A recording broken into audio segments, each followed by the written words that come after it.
I didn't cry at my grandmother's funeral. I stood by the grave in my black dress, and I held my father's hand, and I thought about the envelope she had pressed into my palm 3 weeks before she died, when she still had enough breath to say my name clearly. "This is yours," she'd said. "Not the family's. Yours." Grandma Lucille had worked as a seamstress for 40 years. She had mended wedding dresses and baptism gowns and prom suits for half of Clarksville, Tennessee.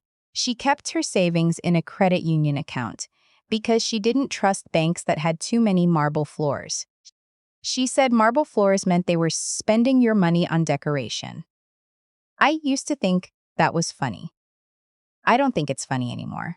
She left me $94,000. I know that sounds like a lot but she'd also inherited a small piece of land from her own mother, sold it in 2019 when the developers came through. And she was careful. She was always so careful. Every birthday card she sent me had a crisp $20 bill folded inside, even when I was 31 years old and working as a physical therapist in Nashville. She didn't care. She said it was her right as a grandmother to give me money I didn't need. I was named the sole beneficiary on that account. My father knew. My aunt knew. Everyone knew. What I didn't know was that my stepmother had been doing research. My father remarried when I was 24. Her name is Lynette. She and my father met at a church potluck, which I always thought was a detail too convenient to be entirely real. But I was living in Nashville by then, and I was not in the business of questioning my father's happiness. He'd been lonely since my mother left. Not sad exactly, just quietly, persistently lonely in a way that made him forget to eat dinner unless someone reminded him. Lynette reminded him to eat dinner. That counted for something. She was warm to me at first. She hugged too long and called me Han and asked about my patience with what seemed like genuine interest. She had 2 sons from her first marriage, both grown, both living out of state, and I think she liked the idea of a daughter. I tried to like the idea of her. It didn't break down all at once. It was slower than that. It was the way she started referring to my father's house as our house before they'd been married a year.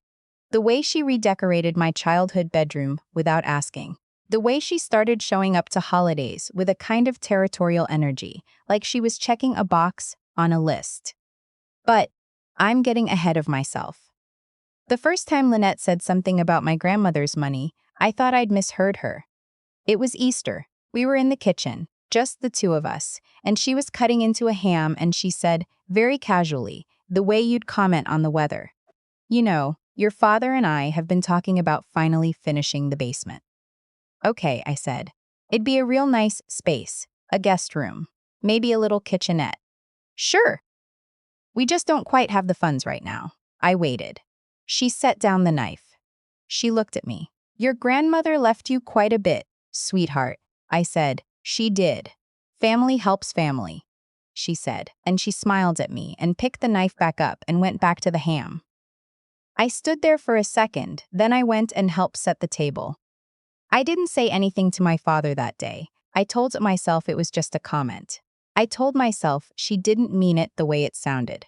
3 months later, my father called me. He started with small talk. He asked about my job. He asked if I'd replaced the tires on my car yet, which I hadn't, and he gave me a short lecture about winter driving, which I let him finish because I love him. Then he said, "Lynette and I wanted to talk to you about something." "Okay," I said. "We've been looking at refinancing the house, and we're a little short on the down payment to get a better rate. It's just temporary. We'd pay you back within a year." I asked how much. He said $30,000. I was quiet long enough that he said my name. "Dad," I said. "I can't do that. It's just a loan, sweetheart." "I know. But that money it's Grandma's money. I don't want to touch it unless I really have to." He was quiet then. And then he said, "Lynette thinks you're being a little selfish." I got off the phone, and I sat on my apartment floor for a while. I want to be fair to my father here. I genuinely believe he loves me.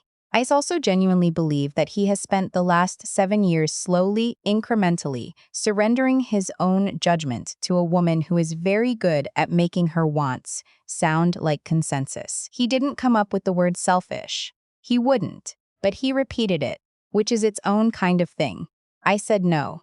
I said no again when Lynette texted me 2 weeks later with a link to a home renovation website and a message that said, "Thinking of you, egg." I stopped going home for smaller holidays. Thanksgiving, yes. Christmas, yes. But I stopped manufacturing reasons to be there. And then, in February, something odd happened. I got an alert from my credit monitoring service. Someone had run a hard inquiry on my credit. Not a soft pull. A hard inquiry. The kind that only happens when someone is applying for credit in your name. The lender's name meant nothing to me. I'd never heard of them. I called my credit union first, then the lender, then I sat at my kitchen table with a notepad and I started writing things down.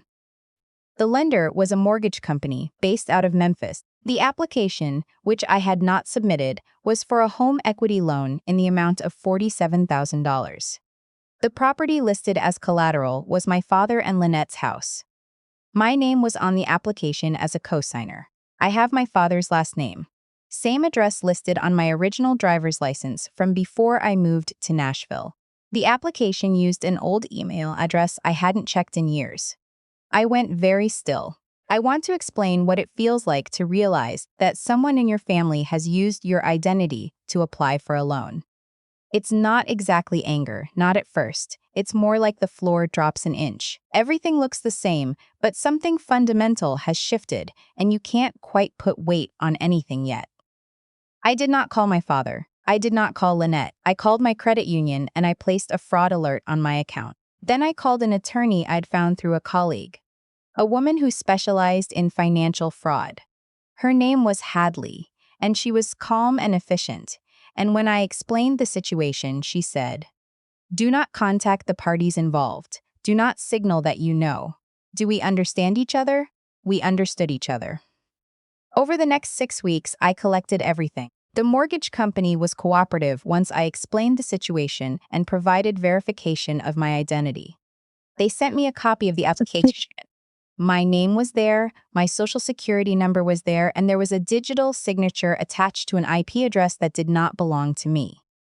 My attorney filed a request for the IP records. It took 11 days. The IP address resolved to a device registered to my father's home network. Lynette worked from home 3 days a week. My father drove to his office every morning at 7:15.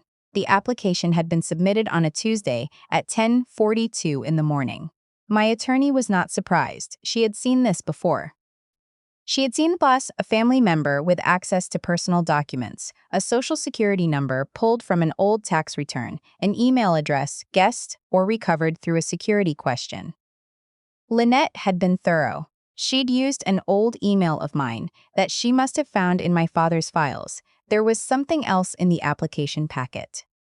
A document labeled gift letter, which is a standard form used in real estate, to confirm that a down payment is a gift, not a loan, and therefore doesn't affect the borrower's debt-to-income ratio. The letter claimed that I voluntarily was gifting my father and his wife $47,000 toward the refinancing of their home. My signature was on it. My social security number was on it. I had not signed it. My attorney looked at the document for a long moment. Then she looked at me. "She forged this," she said. "Yes," I said. "This isn't just fraud," she said. "This is wire fraud. And if she submitted this to a federally regulated lending institution, we're talking federal charges." I nodded. "How do you want to proceed?" I told her. Here is what people who've never been through something like this don't understand. The hardest part isn't the paperwork. It's the fact that the person who did this to you sat across from you at Thanksgiving and passed you the sweet potato casserole. The fact that she texted you a heart emoji on your birthday. The fact that your father, who loves you, who you love, is going to be in the room when this falls apart. I thought about warning him. I went back and forth on it for a long time. I decided not to. Not because I wanted to hurt him, but because I had learned, very slowly, over 7 years, that when I told my father things about Lynette that contradicted the story she'd built for him, he found a way to explain them away. He would have confronted her, she would have cried, she would have said I was jealous, or immature, or that I'd never given her a real chance. And the evidence would have been more contaminated, and she would have had time to prepare. I needed it to be over, cleanly, with no room for revision. My attorney contacted the mortgage company's fraud division and filed a formal complaint. She simultaneously filed a report with the FBI's Internet Crime Complaint Center, given the digital nature of the fraud. The mortgage company flagged the application. The account was frozen. And then my attorney said something interesting. She said, "They don't know it's been flagged. The application is still showing as under review on their end." She suggested we wait. I was good at waiting by then. My father called me in April. He said, "Good news, the loan came through." His voice was lighter than it had been in months. "We're going to do the closing next Saturday. Lynette wants to know if you'll come for dinner after." I said, "Of course." He said, "You know we appreciate everything you've done." I said, "I know, Dad." I didn't sleep much that week. Not from anxiety. I was past anxiety by then. Something colder had settled in. I had done the right things in the right order. I had documentation. I had an attorney. I had an IP log and a fraud investigator and a federal complaint number. What I had not done was tell my father that the loan he thought had come through had been frozen 6 days earlier, that the closing would not be what he expected, that his wife had forged his daughter's name on a federal document. Saturday arrived. I drove to Clarksville. I had a small gift bag in the passenger seat, the kind with tissue paper poking out of the top. Champagne. A card. For the new chapter, the card said. Something like that. My attorney was not at the closing, but she had coordinated with the lender's legal team. And when we arrived, my father, Lynette, and I, the loan officer, was not alone. There was a second man in the room who was introduced only as a representative from the institution's fraud compliance department. Lynette sat down at the table looking perfectly composed. She was wearing a blazer. She had a folder. She'd clearly been here before, in her mind, many times. She knew exactly what the papers were supposed to look like and what she was supposed to sign and how this was supposed to go. What she did not know was that the papers were different. Not dramatically different. She wasn't handed a confession. It was subtler than that. Mixed into the standard closing documents. The ones she'd been expecting, the ones she reached for without hesitating, was a notarized statement, a fraud disclosure form. By signing where indicated, the signer was attesting, under penalty of perjury, that all documents submitted in connection with this application were authentic and unaltered. The fraud compliance officer asked her to confirm the packet. She flipped through it, barely reading, and signed.